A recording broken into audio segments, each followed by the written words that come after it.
Hello and welcome to DDOcast episode 372, recorded in a couple of different times, but mostly on the 21st with the Damsels of DDO. We got a double feature with the Damsels, so yeehaw. Say hello, Damsels.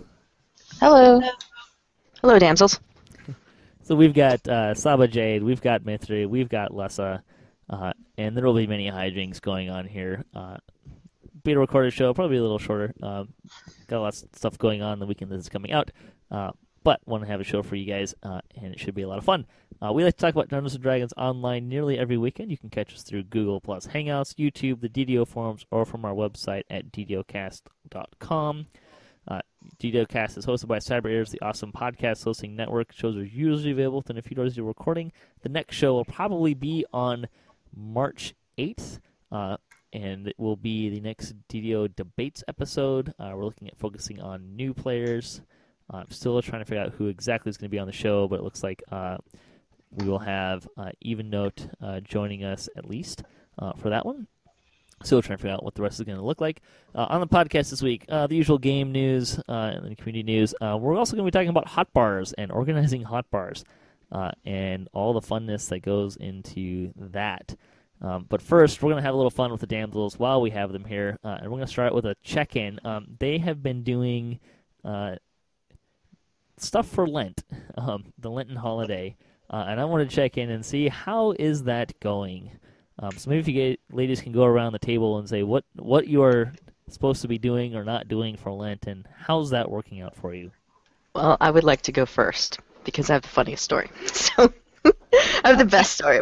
Maybe not. I don't know. We'll see. We'll see when Mithri comes around because she's usually pretty good with the funny stuff. But I had to give up coffee for Lent. Each of us chose two things. We had to give up something real and something in the game. And the something in the game that we were going to be giving up, we had to choose for each other. Mithri chose for me that I was to not wear any cosmetic armor. Yay! For the duration of Lent. And she says yay because apparently they think my armor is ugly when I know that it is fabulous. They're both crazy. And if you see my icon there while I'm talking, if you're watching via YouTube, then you'll see that my armor is amazing.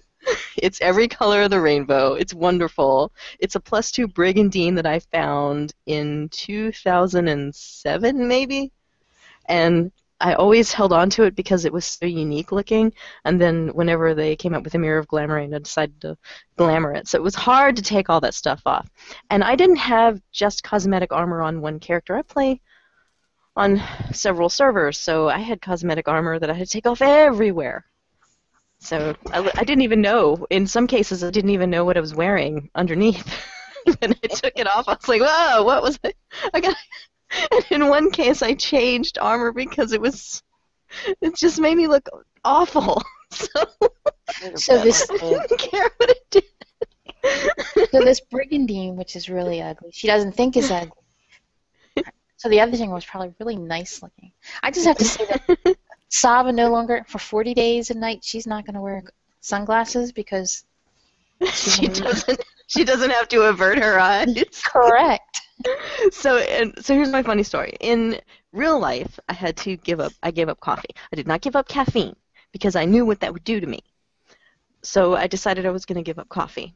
And let me tell you, I switched to tea, and on the third day I thought, this tea must be really weak that I'm drinking. You must not get as much caffeine from tea as you do from coffee. Because I wake up the third day and have the worst headache. It's just horrible. And I was irritable. I was ready to bite everyone's head off for the probably 24 hours straight. And something just wasn't right. So I'm thinking, well, maybe if I make some tea and drink that, then this headache will go away. So I'm making the tea, and it's this Irish breakfast tea, because I've been to Ireland. The tea was pretty good. While I'm making the tea, I look at the box, and guess what? I didn't bother to read on the box. Caffeine free. The tea was decaffeinated. So no wonder I wasn't getting any caffeine. because it wasn't drinking it. So I had to bust out with the Lipton, and all was right with the world after that. So you're saying you're better now? I am better now. Can I'm you better than I prove was. it? I can't. I can't prove it. I can't prove it. But the coffee thing is going good so far. I really miss it. I miss it. I don't miss it as much as I did 2 days ago, but I still miss it. I miss the smell and everything about it. Really, I just love coffee. It's the best. The smell's the best part about coffee. Yes. I know, right? The taste is terrible. So my in-game thing was very easy. Thank you, Lesson. I have to collect all the collectibles that I go past and turn them in by the end of Lent. So that's not too tough. And how's that going? I haven't really played. Okay, so it's going great. It's going great. I had to give up Garrett, and I don't miss him a bit because I haven't played. Oh, you're gonna miss him. You're gonna miss him as soon as I pull him out. Well, I haven't played the characters that use Garrett. Let's put it that way. Right, we're going to play our wolf pack on Tuesday, so Yeah, Garrett's so she not still won't. part of it. Yeah. She still won't be missing Garrett. And in real life, I am no longer buying 12 packs of Diet Coke. I really like my Diet Coke, too. So did you downgrade to 6-packs? No, I should have thought of that. Dang. No, I'm not buying any to bring home. It doesn't. So I'm really- drinking the iced tea as well, and it's just not the same. I love iced tea. Myth, what did you give up in real life? Oh, I'm not allowed to play Smash on my phone, and I haven't played it. at Great. all. I miss it. I wish you ladies a lot of luck in some of that, particularly when it comes to the addictive drinks. That's a bit rough to give up, I know. So just to kind of a little bit of filler, and just for fun, because we've got all 3 damsels on the show, have you guys ever, or ladies, ever played the show Never Ever Have I? Yes. No. Yes. I've never, ever have I heard it. So what we're I've going heard to do, of it. for those listening at home, ladies, while I'm explaining this, if you can and have one handy, pull out a D20, because we're going to roll for initiative. Oh, okay. All right. And I can do that. what's going to happen here is we're going to go around in order, and we'll each get 4 strikes, basically. And what happens is the person whose turn it is says, never ever have I done something that they have never ever done. And if someone else has done it, they get a mark against them. And if you get 4 marks, you're out. Make sense for everybody? Oh God. I'm gonna lose. Maybe. And I have some caveats here. First off, there's no quest completing such and such quest is not allowed, and no specific targeting of people. You can't. We want achievements, in-game achievements is really kind of the goal that we're going for, or things that we've done in-game, or related to DDO. Everyone understand? Everyone knows the rules? Let me go. I need to go in another room to grab a dice. Okay, that's fine. I didn't mention Okay. this beforehand, but I so- just called up the dice roller from Wizard of the Coast. yeah, that works too. All right, so I'm gonna roll my dice here. Let me know what you get. 16. I also got a 16. Melissa. I got a 17. Impressive.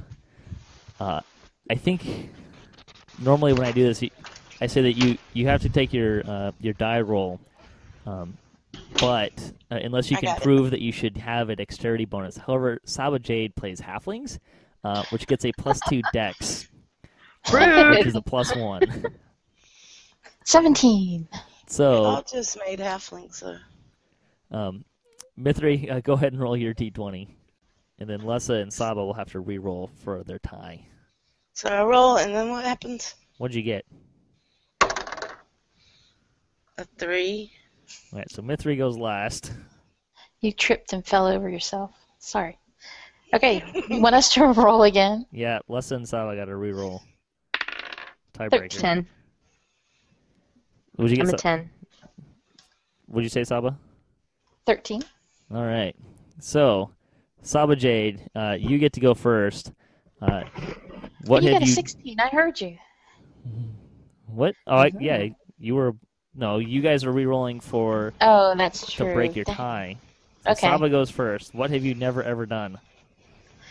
In game, Yeah, or related to DDO. and you said it couldn't be a quest completion. Like I've never done the Titan raid. Correct.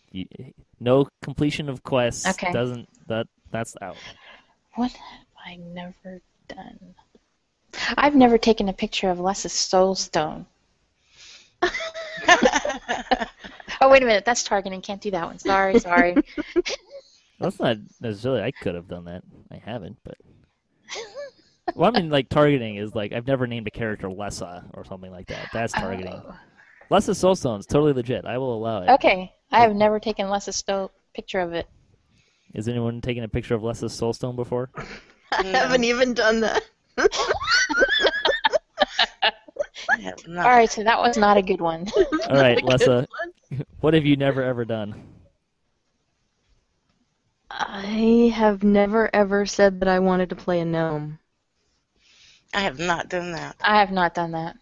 I haven't done that either. That's a great game, Patrick. This will work. Yeah, fine. If it's a lousy game, I'll cut it in post. Is it my turn? No, it's my turn. No, it's Patrick's turn. Never ever have I lost a character in permadeath.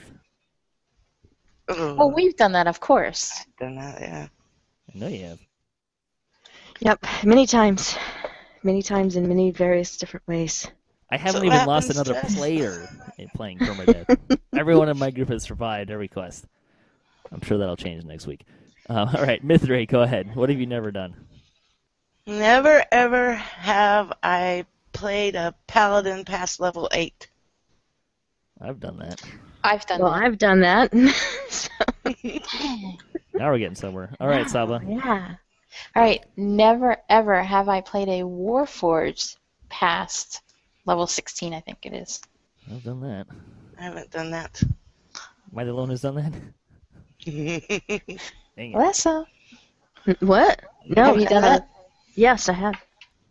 All right, Lessa, you only got one more mark against you, but it's your turn. Okay.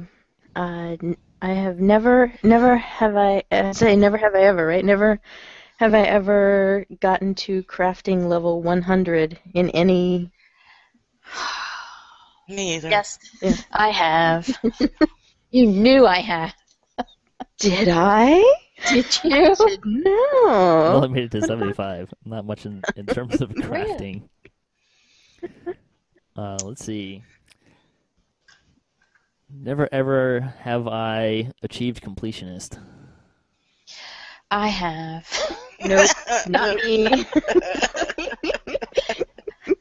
All right. That means I'm out. Saba's out. Myth. No. Myth is your turn.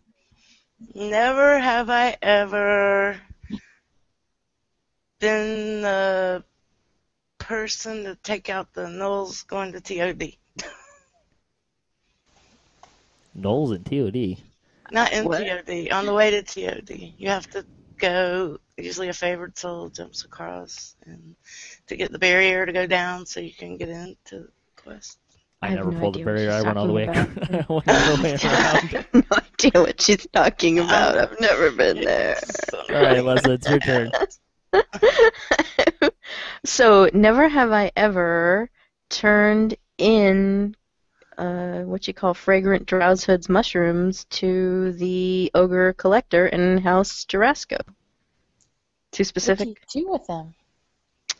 Well, you craft with them in the Eldritch device. You can put the force damage ritual on your weapons. That's why I Oh, don't are you turn talking them about in. the damage ritual or the actual turning them to the collectible guy? That's what I haven't done. The turning them into the collectible guy. Never done that. I've done the damage Probably ritual done plenty. that. I'm going to assume I I've don't done know, that. but- Eaten the spicy fungal Probably gumbo, have. have you? Never have I ever been behind the rock with Samus Grobo. Are you sure? Yep, I'm sure. I'm I sure All right. Victory has not. Lessa. Well, I've been behind the rock so many times. I've got my own chair to back there with my name on it. Remember about too much information with Patrick when we started? That is Right. Too much information. Got it. All right. Does that mean I'm out? It means you're out. Myth3, it's your turn in a commanding lead of 3-1. Never have I ever used an autos box. Well, yeah, there I'm gone. Congratulations, Myth3. Yay, Myth. Myth hasn't done anything. What's the point of the game, Myth? That's what she won, because she hasn't done anything. Hey, I didn't make up the rules. All right, there you go. There's a little bit of fun shenanigans. Now we're going to talk about Hotbars. We're going to be serious for a change, or as serious as we can be with Hotbars. So I think just to start this, we're going to talk about kind of Hotbars and specifically organization and kind of what we do and maybe some folks will find some things that they like out of that. So we'll just go quickly around the table. Let's start with Saba Jade. About how many hotbars do you usually have on your screen? I have 8 going horizontally across the bottom, 2 groups of 4, and then I have 2 to 4 going up vertically up the right side. So somewhere between 10 and 12. Myth3?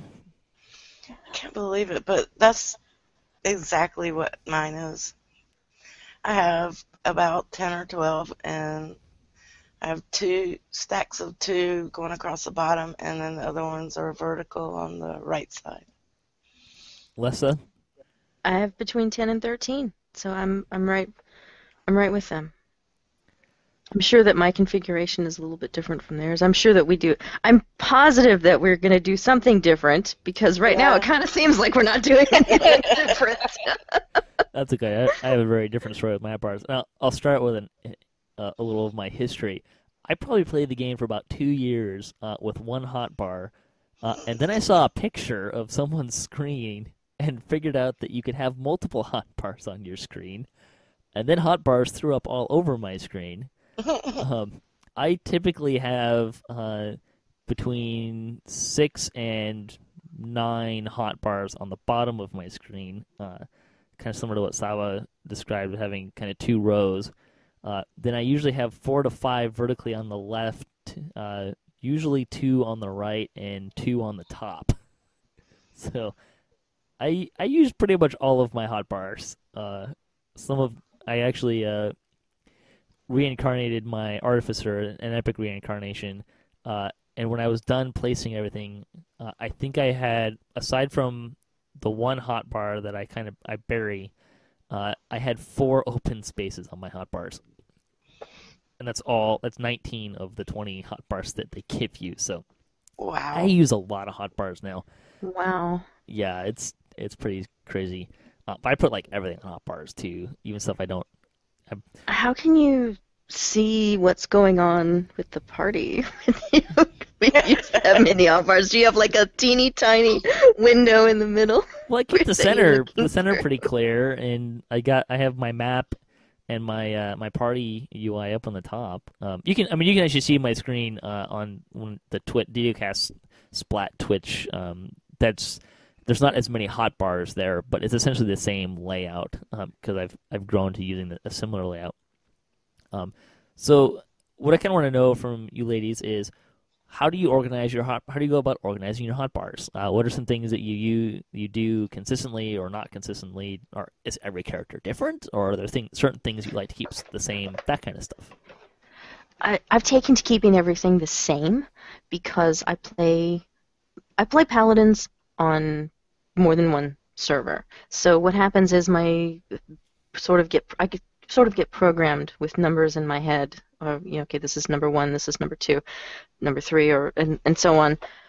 That if it's different from server to server, I'll just get frustrated with myself and my gameplay, and I don't have as much fun. So it's important to me to keep that number 1 bar 1 through 0 pretty much the same for everybody. I know that it's different if you're playing a different character, but even when I'm playing different characters, it's still going to be pretty consistent with the layout, and I don't know about everyone else, but I programmed the minus and the equals buttons for the first two spaces of my second bar. So to kind of give myself a little bit more wiggle room to play with, because there are things that you want right away, and there are things that you might want right away, and then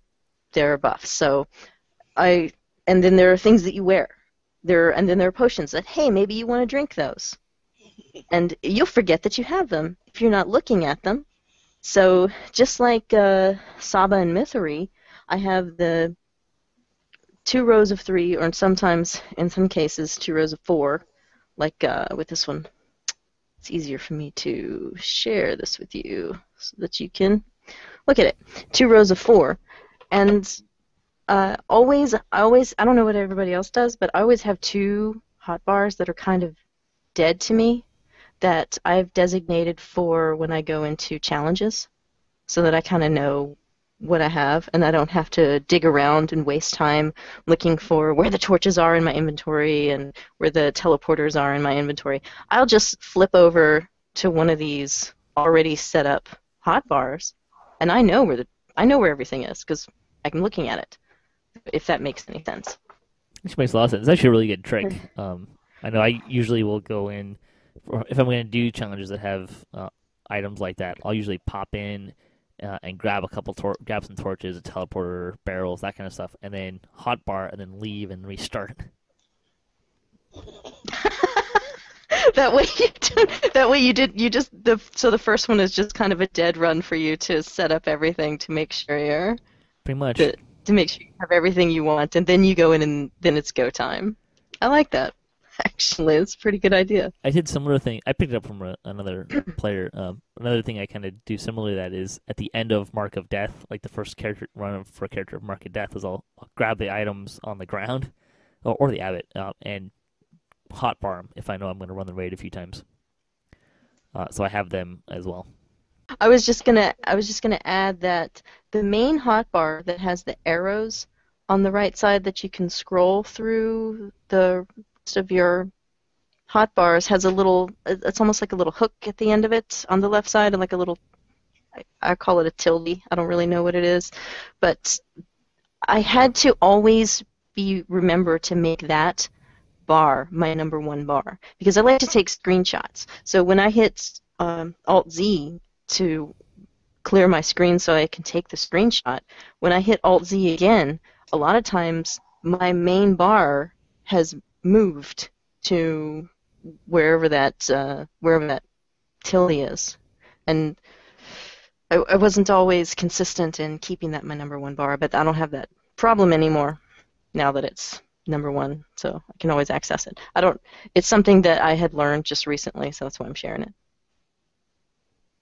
Do you even understand any of that? Mostly. Chris, I know he didn't. No. No, he didn't. Anyway, when I would come out from taking the screenshot, my main bar would would be set differently. So that's why I started doing that. I wish I could explain it a little bit better. She's like, Mithri doesn't even understand. Never mind. I understood it in principle. I just don't have any experience having that happen because I don't really move the number 1 bar around very much. Yeah, it happens to me. It happened to me quite often. Screenshot or it didn't happen. Yeah. The next time it happens on the Twitch, I'll point it out. That I don't do. She locks her. Right? I don't do that either. Yeah, I use the control equals to lock my icons down because I'm very bad about pulling them off, and then you have to start all over again with or with something's not there whenever you're looking for it. I'm really bad about that, so I always lock mine down. Count the times on one hand that this happened to me. It's because you're you're awesome skills. Well, okay. She's like, okay, if you must. Mithri, what do you do for your hot bars? My casters are pretty much all the same, and all my characters have the heal pot's in number 4, and if they're not a caster, haste pot's in number 5. If they're a caster, then the haste spell is there. And I don't use a keyboard. I play on a gamepad that's round, so all the numbers are spread above my fingertips, and I can get to 0. 0 is next to 1 instead of at the end. So I have like 4 or 5 I can get to really easily. And so in 0, I keep a spell that I know I'm going to use a whole lot. And then the first 3 are other spells that I'm going to use a lot in that quest. Number 8 is always the curse, for if you're a fire savant, you can curse whatever to take extra fire damage, or water for cold damage. That's always number 8 for my casters. They're all pretty much set up the same, I guess. Saba, do you have anything that stuff that you like to do with your hotbars? Well, since I play a lot of rogues, I always have search in 10 or 0 and sneak in 9. And then, so all my active stuff go from 1 to 8. And then if I play somebody who uses spell components, that's one of the ones going vertically up the right side. I put all my spell components in there. So I'll know whether I'm running out before I enter a quest, so I can get them back to 1,000, because I like to keep the stacks of 1,000. And then I switch out gear a lot. So I have any kind of gear switches right in a row. So it's really simple to come out of mouse look, switch gear, go back into mouse look, and do what I want to do. So basically, on the bottom, my horizontal bars, the left column is for my main number 1 bar, and then gear switches. And then my right column is for buffs that I do before we start the quest. Usually the way I work is the bars on my the left side of my screen is all my gear, because I tend to have at least 2 things for each of like the different gear types I have. Some of them have clickies and stuff like that. So usually I'll have that'll be my gear, and it's somewhat standard on how I organize it, but kind of not really. My casters usually also have weapon sets over there because they don't have as many weapon sets, and it's more for energy types, and they tend to have a little bit less gear in general, or I'll throw an extra hotbar over there to kind of do that. But I usually kind of try and then I'll organize them by slot type. I know some people like to organize it, like they'll put all their trapping gear in one spot, or they'll put their regular gear in one spot. And I tried that for a while, but I ended up going to having just by type. My top 2 bars is I'll put ranged and monk stances up there. I usually put my Panther figurines and Owlbear figurines up there. Store stuff like XP pots, Slayer pots, Jewels of Fortune go up there. And then like UMD stuff that's not healing or raising, it tends to go up there. Or kind of random utility stuff. So Fire Shield, Invisibility, that kind of stuff tends to go up on the top. Also stuff I have no idea where else to put. It kind of goes up there. The stuff on the right is usually consumables. So it's usually where I keep my curative potions, various potions that I don't tend to use very often. My resist energy, either potion or spell, tends to go over there. And then the bottom, so usually most of my characters have 2 rows of 4 of hotbars. And for casters, it tends to be spells I tend to use a lot more in the main bar, and I'll usually organize kind of spells by kind of what they do. So I'll put like insta-kill spells together, I'll put area effect spells together, that kind of an orientation, and then I'll keep kind of the bar above my main hotbar is usually where I'll put stuff that I tend to switch out a lot, so I can switch it pretty quickly. I tend to do, particularly on my casters, I don't lock my hotbars because I'm constantly moving stuff around for that main bar, depending on where I need to have easy casting. And I play on a QWERTY keyboard, so 1 through 5 are like the really easy ones to get to. For some reason, my Pale Master, the energy burst, or the necrotic energy burst that does healing is on 3, but on my sorcerer, who's a warforged, reconstructs on 5. I don't know why those are different, but it just kind of always ended up that way, and it's in my brain now, so it's not a big problem.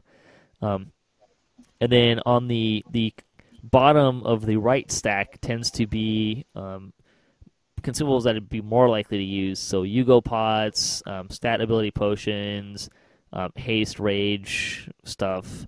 And then I also, on the very bottom right, I always have, if it's not somewhere else, I'll have sneak, defensive fighting or a defensive stance, and auto attack.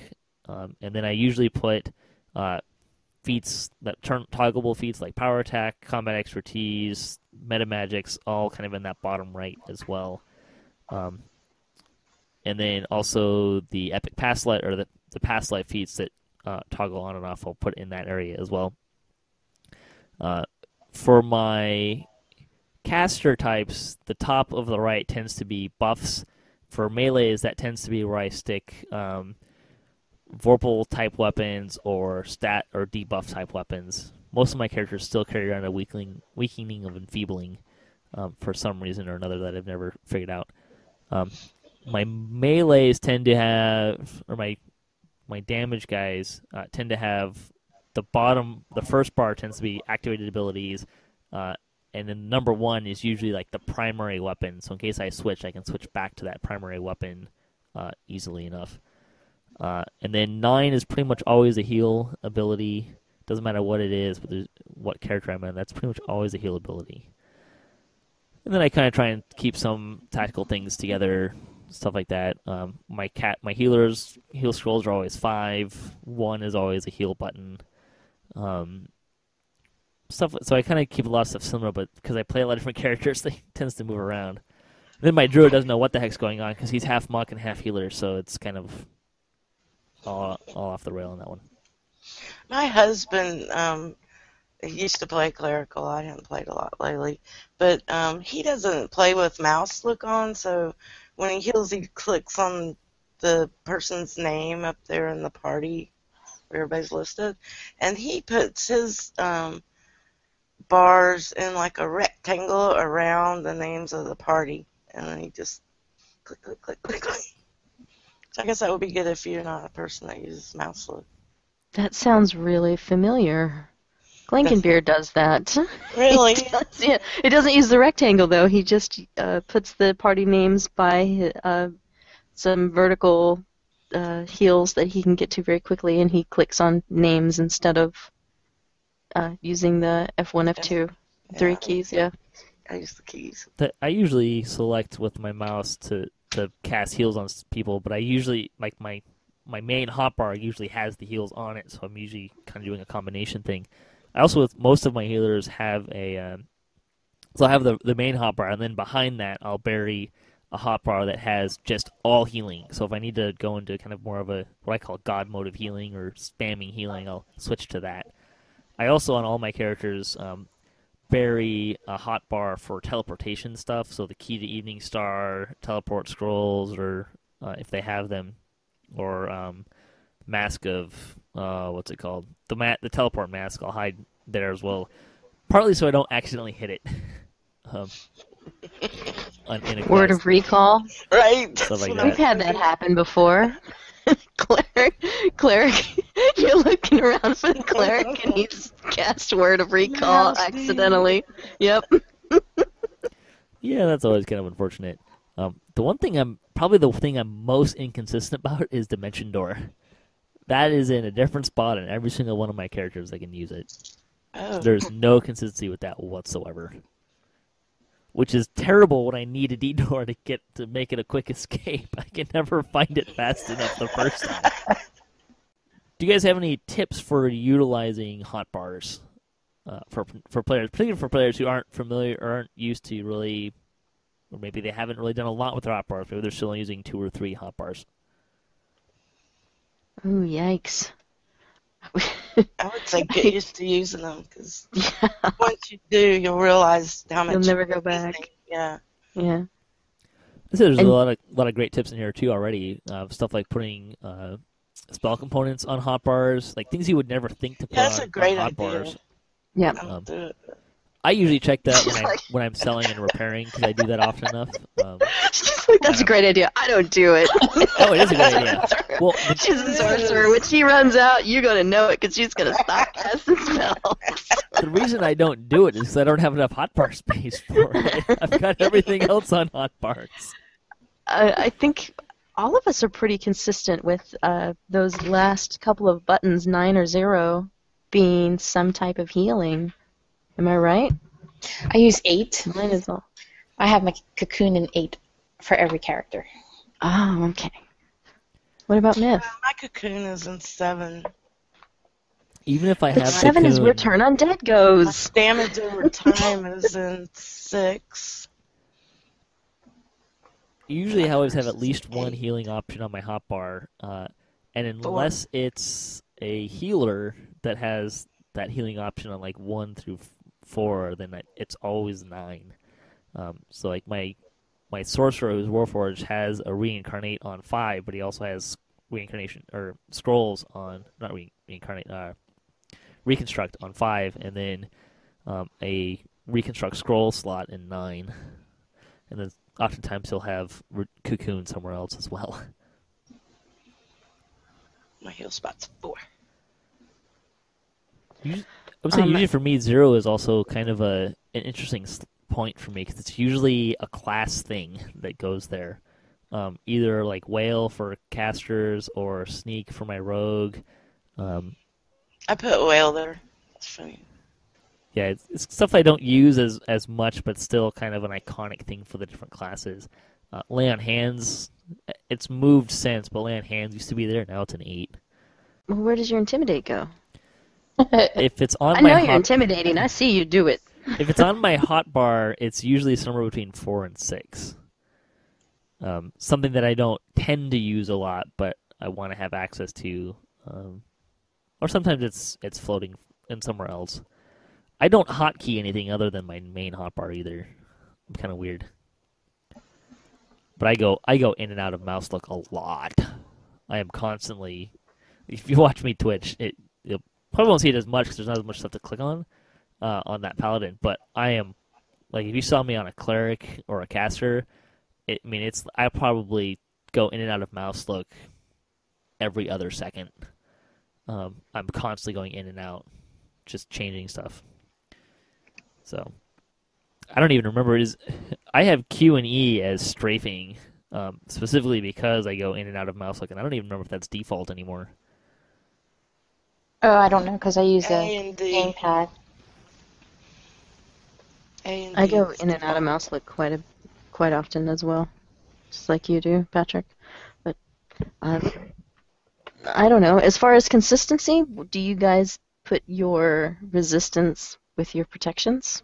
Resistances, if you have the spell, all together.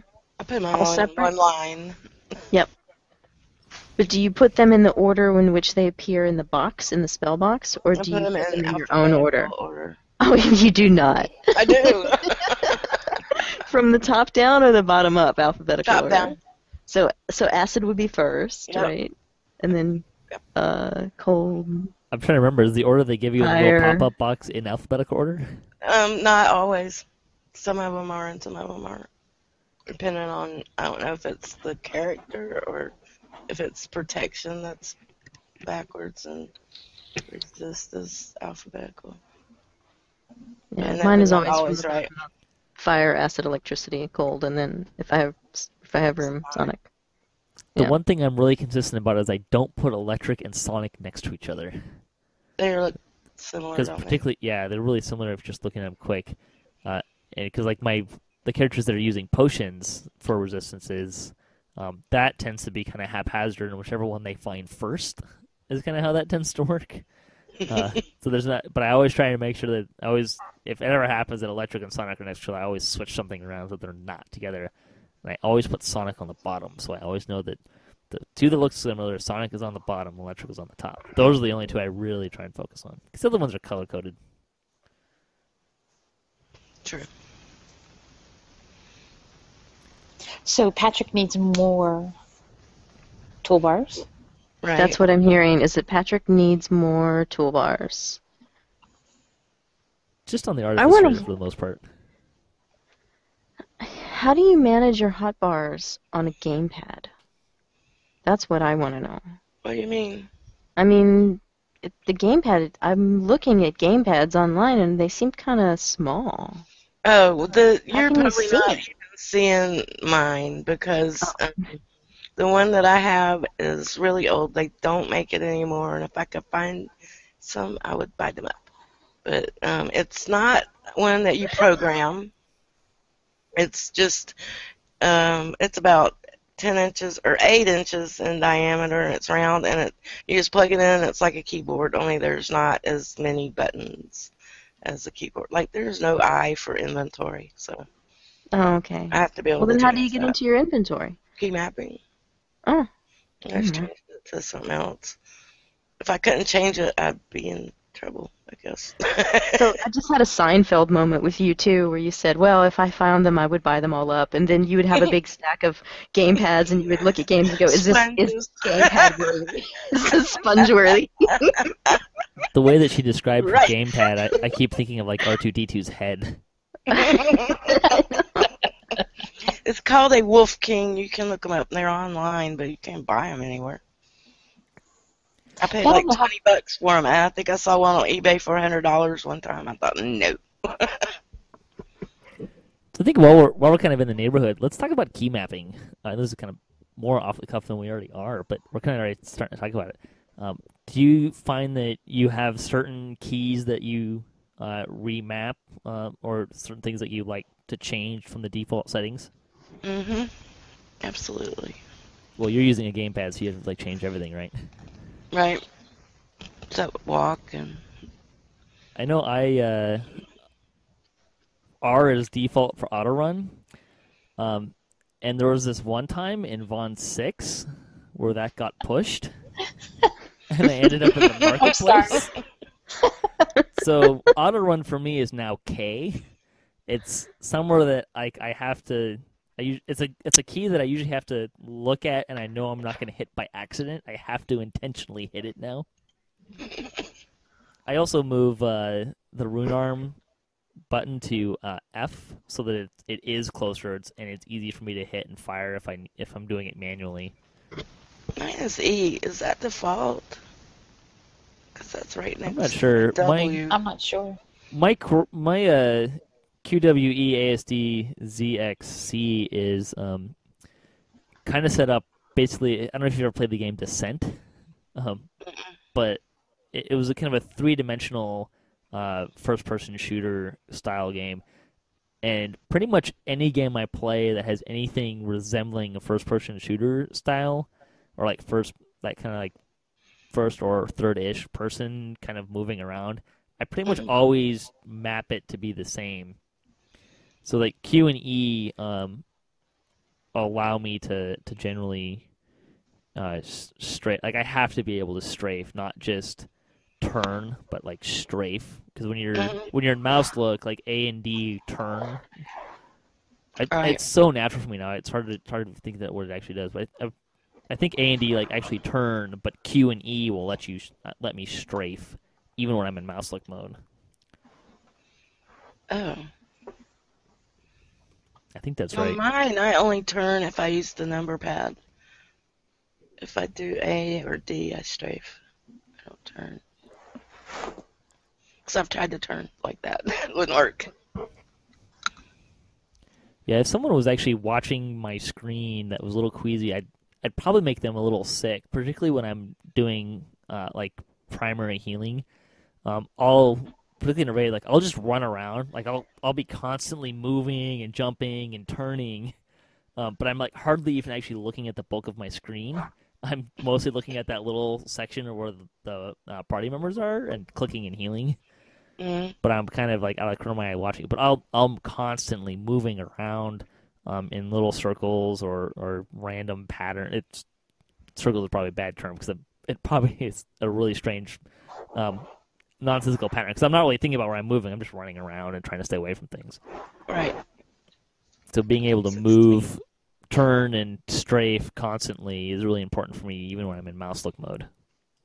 Do you play first or third person? Third. I zoom all the way out, actually. Yeah, that's the way I do it. And I have a keypad to the left of my keyboard, and I have, it looks like, redone the key mapping on almost everything. Because I make it so it's easy for me to remember.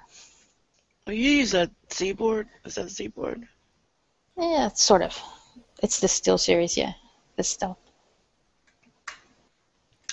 So, like, instead of C being character, that's inventory for me, C, because it's just the placement of the key on the keypad. My inventory is comma. And what's auto run? Mine still are. No, I meant, what is it? I have never used auto run. Never used auto run? No. It's so you can. What I usually use auto run for is if I want to play. That's gonna sound like if I'm gonna preface this by saying it's usually like I'm on the phone or I'm eating, but if I want to play one-handed, I'll turn on auto run and go into mouse look and then steer with one hand and use the other hand to do things like hold my phone or eat. Okay. First, Myth is getting gamepads that are sponge-worthy, and now Patrick is playing one-handed. It's the cocktail hour. It's cool. You can like run up against the door and double click it and get it open and you're fine. Okay. You're fine. I'm sticking up for Silly. Patrick. You can hold the sub, you can hold the meatball sandwich with one hand, and then auto run and do everything that you need to do with the other. It's fine. It's fine. Oh, that's a terrible picture. Yeah, that is the last known picture of the Red Eye static group whenever they died at the hands of Queen Lidlot. She was almost dead. We almost had her, but she got the best of us. So the one thing I wanted to mention about Hotbars, and then I got interested in what you people were saying, and I forgot what it was. I forgot! My disarming charm did it for you. Yep. Anyone have anything they want to mention in closing besides Lessa, who can't remember? Yeah, I can't remember. It was important too. No, just give Hotbars a go if you haven't used more than one in 2 years. You'll realize how useful they are. Don't be afraid to change the keys to something comfortable. I think consistency is key. As long as you know where it's at and what it's for, then nobody else has to understand I'm sure it. if you see screenshots of all our screens of how our characters are set up, you're going to go, well, that just looks crazy. Mm-hmm. What's crazy for me is sane for somebody else.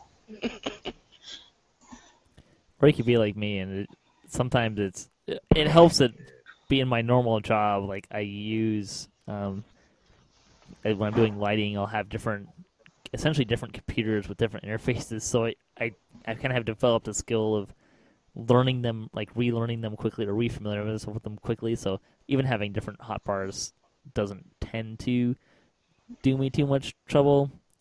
But every now and then I get myself into trouble because they're just different enough that I push the wrong button and the heal doesn't go off in time and I'm dead.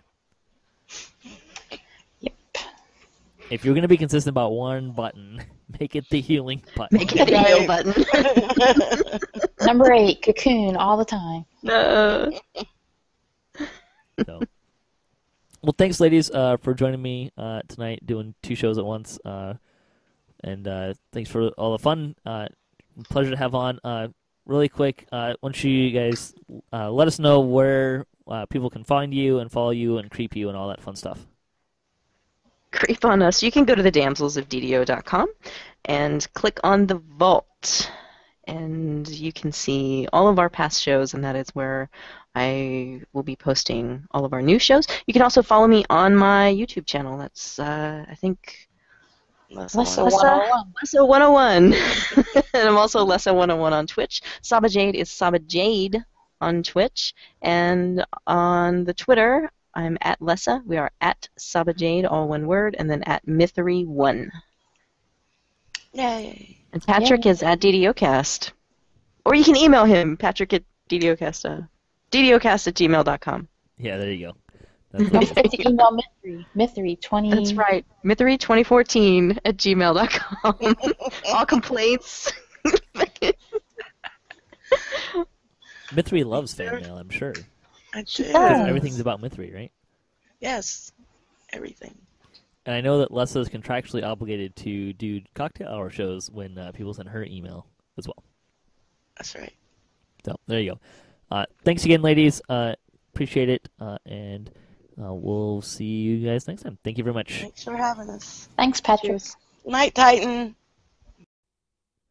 And once again, a very special thank you to the Damsels of DDO for joining me for this week's roundtable. This will be the news section, but before I get to the news, I do want to mention, because I believe we forgot to mention it, that you can save and load your UI layouts. The way you do that is you type in the chat window UI space layout space load or save, depending on what you're doing, space, and then a name. It can be any name you want. There may be a character limit, but I'm not positive on that. But with those commands, you can record a layout, particularly if you're going to reincarnate and you like how your hotbars are laid out, or if you have a particular style you like to use. I myself have one for all of my characters, but I also have a base UI style that I recorded at some point. And that just kind of keeps some of that stuff very consistent, so you don't have to worry about a lot of that. So it's something worth knowing about UIs and hotbars and stuff. It saves a lot of different things. Your left-right justification on your buff bar, where your hotbars are, your orientation of your hotbars, your chat window, network icon. It does a lot of stuff for you that if you want to have consistent from character to character, you can do that. Or even if you want to keep a lot of your stuff, if you're going to do a reincarnation of any kind, so you can keep all of that stuff. So be aware of that. On to the news. And I will first mention that this week's screenshot comes from Drakes regretting wearing his black dragon scale plate armor into the quest Litany of the Dead. It's always a bad idea to wear dragon armor if you're going to face any kind of dragon, let alone the one you're wearing. Game news this week, Update 24 Patch 2 hit. There are a couple things that came with that. Champions' Mysterious Remnant rewards were updated. This was mostly regarding augments that were added to the list. They also made a change that Mysterious Remnants from non-chest drops now disappear after 3 minutes. And Sev came on and said that the reason why this change took place is they are seeing some players clearing out a dungeon, holding it open, and running all of their alts through to gather the remnants, which they didn't like. Several players rightfully pointed out that maybe if they dished auto-gathered in your inventory, like, say, tokens and scrolls, that wouldn't be a problem. But there was no comment regarding that. Regarding combat, the melee boost from Smite and Gazite Smalt will apply more consistently. Cyclonic Blast no longer has an additional and unnecessary saving throw. Stalwart and Sacred Defense should now count as defensive stances. They also made the change that Unyielding Sentinel's legendary shield mastery will no longer work with orbs. Barbarian's Tantrum no longer stops movement, and the Bard Action Boost Double Shot should now actually grant Double Shot. The Vanguard abilities also should no longer be disappearing upon death, which was a pretty nasty bug for a lot of folks. Exalted and Avenging Cleave now properly break a character out of invisibility. Legendary Shield Mastery no longer gives out an extra 5 PRR beyond its description per rank with no requirements. There were several changes made to improve game performance, including the Divine Crusader's Zeal of Righteousness, Shadows, Deathworm, Fire and Thunder Peak Magma Brutes, the Thunderhome Wilderness area. There was also some adjustments that were made to allow them to better control entity loading to increase game performance. And then there was also some... those, I think, were adjustments they can continually make as well. Items. The minimum level 16 Evening Star Chimerian weapons now have a 1.5 weapon damage across all types. The Sapphires of Physical Resistance were renamed Sapphires of Defense to better indicate that they grant both PRR and MRR. Let's see, there were numbers of spiders and several trial before encounters were reduced. It was performance based on elite or with a full party. You were getting approximately 20 plus spiders simultaneously in a couple places. They changed the placement of some monsters in Reclaiming the Rift to to assist non-range characters. Yay, thank you very much. That was a major annoyance. And they also made a change to Temple of Deathworm to fix an issue that could cause certain objectives from bestowing properly. There was additionally hotfixes on Wednesday, which fixed issues with the Fighter Vanguard tree passive bonuses, which weren't working, as well as a hotfix on Friday to fix the bag deposit box, so we can have that again for the weekend, which was much needed, although it did amount for a little bit extra downtime for the week, but those are two fixes that we're glad to have.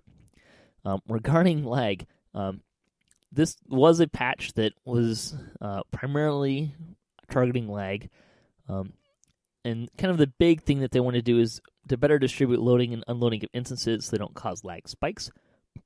So we should be experiencing fewer lag spikes, which I certainly have, although I haven't played a ton. It's a small sample size.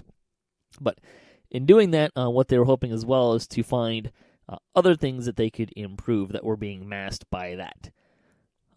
Some of the things that came up with that, they did find that there was a really nasty spike that is causing messaging queues to bloat dramatically, which they wouldn't have be able to seen before the changes. So they're hopefully going to find some more things that they can adjust on lag because of the changes on Monday. Looking at armor, some stuff that they are discussing some balancing changes with the Players' Council, and one of them is to change the base for heavy armor from 45-30-15 to 30-20-10. That's heavy, medium, light.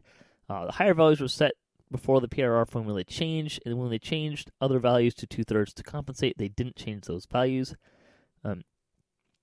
The reason for this specifically is to cut down on some of the front-loaded mitigation, particularly at lower levels.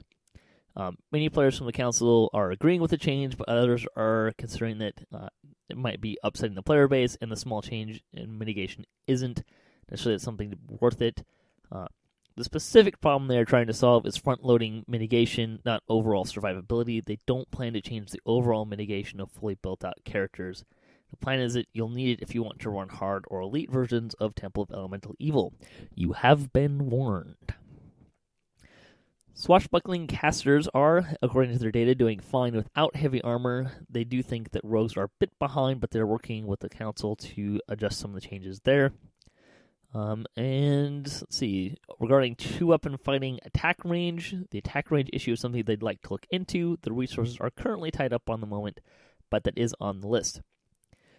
Two big changes that came out this week regarding rogues, and these are draft changes, as were the ones I was mentioning before with the heavy armor changes.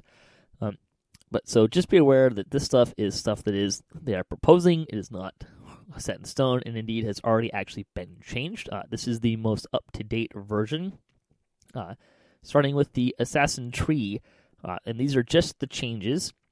In the core abilities, Assassin's Trick now works on all enemies and no longer has a saving throw. Targets lose 25% fortification and their sneak attack immunity. And then regarding that, they also changed the animation. It's now a slicing motion that takes less than a second instead of the 3-second point animation. It looks pretty good in combat. They also cut the cooldown to 6 seconds and changed the duration to 15 seconds so an assassin can keep it up on 2 targets, which is a pretty slick little change, I must say so. Also in the core abilities, Nimbleness no longer requires sneak attacks and works on any hit, and Deadly Shadow, you gain +2 dexterity and +2 intelligence. You gain +4 sneak attack dice, and you gain +4 to reflex saves. Tier 1, Poison Strikes. Opponents struck by these attacks have an Assassin's Mark for 10 seconds, which plays later. Shiv no longer reduces threat when you attack, instead offers an additional passive component that reduces threat of all your attacks by 5, 10, or 15. The attack portion now also makes a bluff check using your bluff skill. They moved the Stealthy from Acrobat, so you can get the plus additional movement % speed while sneaking from your Assassin Tree. In Tier 2, Bleed Them Out, the bleed damage scales with 200% melee power. they reduced the damage boost to 1 action point per level, and there was much rejoicing. In Tier 3, they removed critical accuracy. They replaced it with critical mastery that costs 1 action point per rank, and it gives +1, 2, 3 bonus to critical damage and to confirm critical hits, and subsequently critical damage from Tier 4 was removed. Also at Tier 4, the Execute, which is a melee assassinate attack, the attack will now do +3 weapon damage. If the target is below 30%, which is a slightly larger amount, it will deal 500 damage, and that damage will scale with 200% melee power, which is pretty slick. There's also a weakness Poison, which your attacks against enemies with an assassin's mark from poison strikes reduce the melee power and range power of the opponent for 10 seconds. They did comment that is something that is, you can renew it over that time frame, but it does not stack. For Tier 5, Measure the Foe, you gain +2 melee power, +2 dodge, +2 maximum dodge, +1 to hit, and +1 to the DCs of your assassinate ability for every 4, 2, or 1 seconds you remain stealth. The effect stacks up to 5 times and lasts for 10 seconds after you come out of stealth. There's also a Deadly Poison ability. Your attacks against enemies with an assassin's mark from poison strikes do +5 damage, as well as there's a Light Armor Mastery. While wearing light armor, you gain 2, 4, 6 to maximum dexterity bonus of your armor. You also gain 1, 2, 3 physical resistance rating, which I think is kind of a nice direction, but 3 PRR is really not that much. I think off the top of my head, if I remember correctly, 1 point of PRR comes out to something like 0.065 percent damage reduction, so 3 is really not that good. So I would like to see that a little higher to actually have everything going on there. Regarding some of the comments that were made by primarily Severlin as well, they did a lot of kind of back and forth with poison strikes. It now is no longer something that if they are immune to poison will affect that. It was, but they did go back and change that. An important part of the DDO multi-class system is attribute synergies, so most of the attribute requirements will stay in place unless they don't make thematic sense. You can see the argument as an example that sweeping strikes might use the better of dexterity or strength, since that tree is dexterity-based. Regarding how they someone asked how they plan to fix the DC difference between Assassinate and Coup de Grace. Severlin's answer was, we don't want the abilities to be the same or even necessarily equivalent. We'd rather look at the tree and the class as a whole. Bards have to land a control effect, but they have the advantages with Coup de Grace DC. They have support spells, but don't have stealth or 15d6 of sneak attack. Some other comments, let's see. I think some of these were mostly addressed. Players have addressed concern about too-open fighting balance, since that's the style that many current assassin builds employ. That probably requires its own thread, so he didn't want to discuss it here, but he didn't want to dismiss it either. Changes to stealth require tech work and affects a lot of game systems and are prone to side effects, so they have to be careful with that. Anything involving significant changes to monster AI is out of scope for this update, and this hampers any global revamp to stealth. Let's see. Stuff on the Acrobat. So these are, again, proposed changes. They're not hard set in stone. For the core abilities, Tumbler and Kip Up and Cartwheel Charge all add +2 to your maximum dodge. And the Cartwheel Charge also gives +5 double strike while using staves. At Tier 1, Sky Flourish, the bonus weapon damage increased to 1, 2, 3 weapon damage rather than having the attack reduce threat. The enhancement comes with a passive ability that reduces the threat of all attacks by 5, 10, or 15%, and the cooldown was reduced to 8 seconds. They removed the faster sneaking and moved that to the assassin tree and replaced it with fast movement. You now move 10% faster. However, this does not stack with fast movement from Barbarian or from Monk. Regarding the haste boost, the cost now is 1 action point per tier. Tier 3, improved glancing blows. Chance was increased to 4, 8, 12%. Shadow dodge is no longer a toggle. It no longer reduces fortification. Shadow Dodge now adds 1, 2, 3 to dodge, a maximum dexterity bonus for light armor and dexterity. Tier 4, the staff lunge damage was increased to 246, and the Tier 5 acrobatic staff training is now gaining +3 to hit and +3 to damage with quarter staves. The momentum defense, each time you are struck with an attack, you gain +1 to your dodge and maximum dodge for 12 seconds. It stacks up to 10 times. Each hit refreshes all stacks. Stacks fall off all at once. Some other comments from several regarding acrobats. The DC calculations for trip, improved trip, sweeping strikes are currently borked and need to be rebalanced before the tree goes live. Should have mentioned that in the original post. Regarding Skyforce, the reason they are changing it, they're changing how the threat reduction works. From their testing, activated threat reductions aren't working reliably. On threat reduction abilities, they should stack if they don't specify a bonus type. The staff lunge animation is something they want to look at. The problem is that it's an ability that is hard to get used to, but can really work well once you master it. They're wary of changing it from players that can get good use from it. And let's see. That was kind of all the assassin changes. One thing to note about phone support, they did mention that they will be closed on Friday, March 6th for PAX East.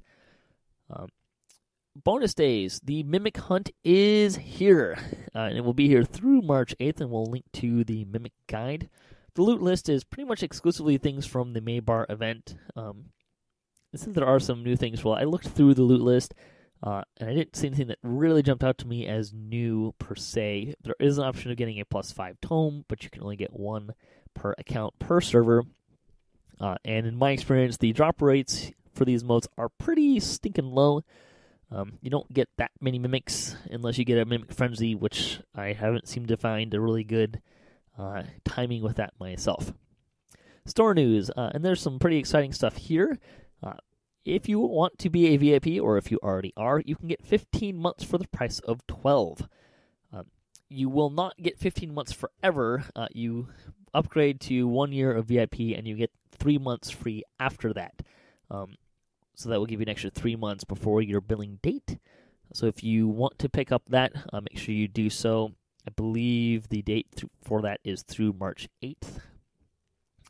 Regarding Mimic Bait, they released Mimic Bait, which basically gives you an automatic mimic out of a chest. However, there was a misunderstanding with how that actually worked with the marketing team. They reduced the price to Mimic Bait. You can now get a piece of Mimic Bait for 29 turbine points. If you get a 10 stack, it only costs 195, which was the original price of Mimic Bait. If you previously purchased Mimic Bait at the old prices, you do not need to submit a ticket to receive assistance. They will be getting in touch with you to reimburse you in that. It's also worth noting that if you're using Mimic Bait, if you use more than one at the same time, they do not stack. You will consume a bait and will lose it. So don't do that. Consume a bait, kill a Mimic, and then get some more bait. There is a Mimic Collector bag for the cards. It costs 250 turbine points. Sadly, it was not available free, which was poorly received by the player base. There's also a Mimic Creature Companion and Tricks that costs between 150 to 495 turbine points. Sales for the week. You can get 25% off of Guild Renown Elixirs, Ability Stat Tomes, Veteran Status, and 32-point builds. You can also get a free Mimic Bait with the code BAIT27. All of the sales are available through March 8th. However, the freebie is available through March 8th, which is the end of the event. Community news. The Chronicle, the 131st iteration. You can through the celebration, post on the forums, and possibly win a Mimic Companion. Axel DDO channel on YouTube is full of walkthroughs and tips and advice, so they linked to that in their player spotlight. Events. The Highlands of Malkir was hosting a Mark of Death raid tonight, the time that I'm recording this section, so probably too late to that, but if you are interested in learning some raids from them, pay attention to the Starolona forums. Bonnie Bew was also streaming today. and she's been doing that as well. You can follow her on Twitter if you want to find out when she's doing that. The Guild Hall. The Little Dogs are an Orion-based guild looking for new friends. The guild sometimes likes to take their time while questing, but is also known to make a mad dash to the end. The guild's motto is never leave a dog behind. The comment for the week is, which polyhedral die is the most dangerous? And I'm going to cheat here. The answer to this question has more to do with what the material is. For example, if you have pewter dice, those are the most dangerous to throw, so be careful with those. They also can have sharp corners. Fan site news. The Damsels of DDO had their 9th episode. The DDO Players News had their 21st episode with guest Mythery. We got a shout-out for our episode looking at trapping last week with the Damsels as well. DDO Gamer got a request to help find some First Life free-to-play builds, so you can check that out. And the Order of Syncletica was looking at the Grandmaster of Flowers. There was also a 9th anniversary live stream on Twitch, so you should be able to find that in their archives.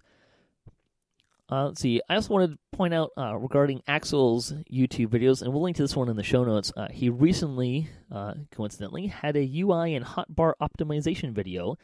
So if you want some more or another person's perspective and advice on that, you can check that out. DDOcast news. We are still doing our Kasplat. We've made it through 5 iterations of that. If you want to check that out, follow me on Twitch. That's really where I'm posting that, or you can follow us on Twitch. I am posting those videos to YouTube as well. There are opportunities to win turbine points with that. If you send me a screenshot of soulstones and I use it, I'll send you 500 turbine points. You can also guess what quest I'm going to die in, and if you're correct, you will also be entered to win 500 turbine points. I also wanted to mention that we have Guild Feud coming up. I am currently collecting data to make that happen. So we will link to a short survey. It shouldn't take you more than about 5 or 10 minutes. There's a lot of questions, but you should be able to cruise through them pretty quick. What I'm looking for is the first thing that comes to mind. I don't want you to dwell on it too much. So please fill that out for me. Tell your friends. It will really help me kind of make that event more interesting and exciting, and frankly just make it happen. So I'm hoping to get somewhere in the neighborhood of about 200 people to take that survey. Devs, if you're listening, you are also welcome to fill out that survey as well. I'm also giving out prizes with that. I'm pretty much just going to empty my prize cache, which means points that I have, any stuff I have on the different servers. I've got a couple thousand plat on the different servers, so I'm looking to get rid of all of that. You may not get a huge prize, but I do intend to pretty much liquidate anything that I have collected over the last year or so. Post for the week. Day News commented that int-based trappers are even more fun with the introduction of the Harper Agent Tree, since you can now make your single go-to stat for to hit and damage reflex saves with Insightful Reflex, which is a good tip on that. Our survey question for the week, and I also want to mention here too, if you have a question you'd like us to ask myself or the players or the other players that are and guests that are on the show, send me an email and we will ask that as well. I love getting emails from fans about what they would like us to talk about, questions they'd like to ask us. As long as they are appropriate, we will probably be able to do that. Although, I keep a nice list, and I may have to kind of figure out what questions I want to use, but my list is certainly getting shorter. So if you have questions you want to ask us, please let me know about that. Heather wanted to know, where are the gnomes at? And basically, the best answer I can give to that is they are in hiding. There is a current bounty on their head in Stormreach. The Coin Lords, for whatever reason, do not like gnomes, and if you bring a gnome's hat in with or without the head attached, you can, in fact, get a bounty. So the gnomes do not like coming to Stormreach right now.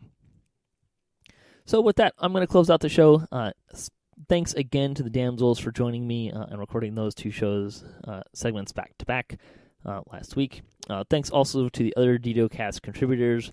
Got a great group of folks contributing to this show. If you'd like to contribute to the show, I would really love to have more folks involved, particularly if you have commercials or segments. We'd really love to get more of those. Thanks also for listening to the show, and thanks to Turbine and Wizards for making DDO and D&D possible, and thanks to Cybears for hosting the podcast. You can hit us up at DDOcast.com for show notes, our calendar, previous shows, swag, and other fun stuff. If you'd like to be a part of the show, you can, or you'd just like to say hi, you can email us at DDOcast@gmail.com. Again, send us questions, roundtable topics, anecdotes, any advice you have or comments you have from previous shows. All of that stuff is great. You can also leave that stuff on the comment sections of where you might find these videos as well. The closing tip for the week, and this came from several folks: relax, have fun, it's only a game. Indeed. So, until next time, may all your attack rolls be crits, all your chests lower appropriate, have fun, and don't forget to play with your UI settings. Thanks for listening.